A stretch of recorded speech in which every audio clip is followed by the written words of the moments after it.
This is Andy Cotterill with MMA.ca here in Halifax, Nova Scotia, and Cody Krahn. Very unfortunate series of events tonight. I'll just give a brief recap to the fans. Main event fight against Mike Kent. It was signed at 185 for a middleweight title fight several months ago.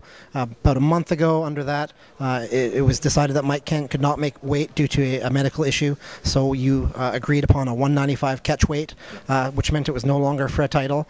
For those of you who don't know, title fights are 5-round fights. So you were under the impression it was now a 3-round fight because it was no longer at 185. Hard-fought fight between you and Mike. You both were very complimentary towards each other before the fight, praising each other's skills, and you sure showed it. Both of you had your moments. Both of you were on the winning side at some point. Both of you were on the backward side at some point. You both had your chances. At the end of the third round, though, you were coming on very strong. In my opinion, you were dominating it. You were definitely winning that fight. I think you probably would have won the fight on judges' scorecards after 3 rounds. Unfortunately, after the third round, the fight kept on going, didn't it? Yeah. It went on to a 4th round, at which point Mike Kent was able to gain the upper hand and he won the fight.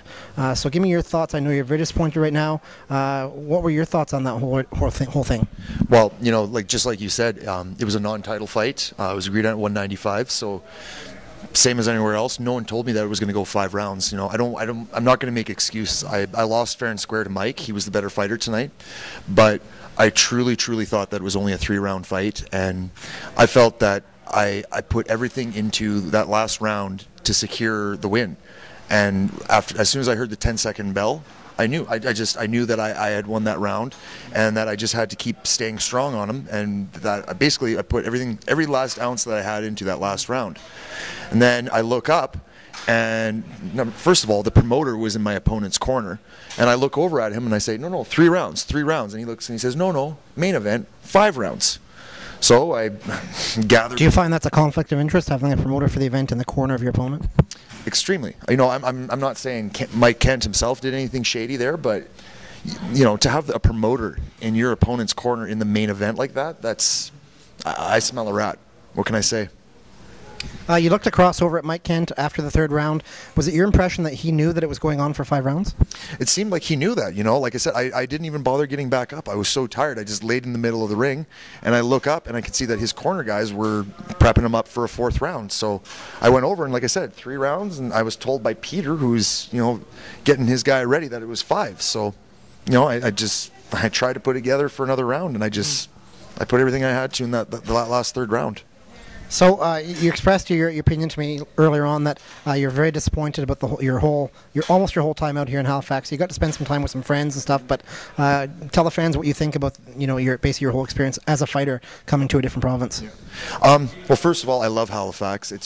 Otherwise it's been a great experience, but both with the promotion and the commission around here, it is unreal how unorganized it is here. When I showed up to the weigh-ins, I was told that I had to be 195 on the dot, so I went and cut another pound. I show up to the weigh-ins, and then I am told that everyone is allowed to have a 0.5 pounds over for underwear. So I basically went and cut for no reason again.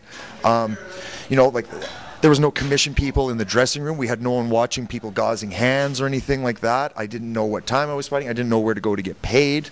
And basically, the promoter tossed me another $100 because I think he felt bad, because I confronted him on it, and he just kind of looked at the ground and wanted nothing to do with the conversation with me. Now, would you ever be willing to come back out here to fight for this promotion again, even if it's a title fight against Mike Kent? No.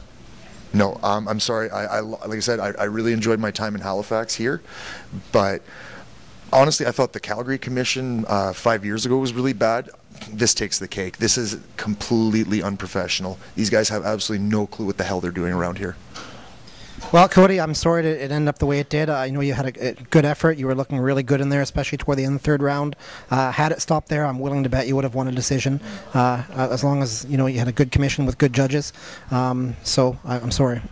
Yeah, like I said, I lost to the better fighter tonight, but I don't want to make excuses, but truly, I thought I only had to put it on for 3 rounds. If it was a 3-round fight, I truly believe that I would have won. So, congratulations to Mike. Mike, you won fair and square, buddy. But I don't know. It kind of ruins the integrity of the fight when things like this happen, and I'm just really disappointed, I guess. All right. All right, Cody. Well, you know you're a talented fighter. I'm sure you'll come back strong. I know you had some challenges even getting this fight in Nova Scotia. Good luck going back in Edmonton. Hopefully you get some good fights out there and continue on strong with your career. Thank you very much for having me. I appreciate it. All right. This is Andy Cotter with MMA.ca in Halifax, Nova Scotia, and Cody Krahn.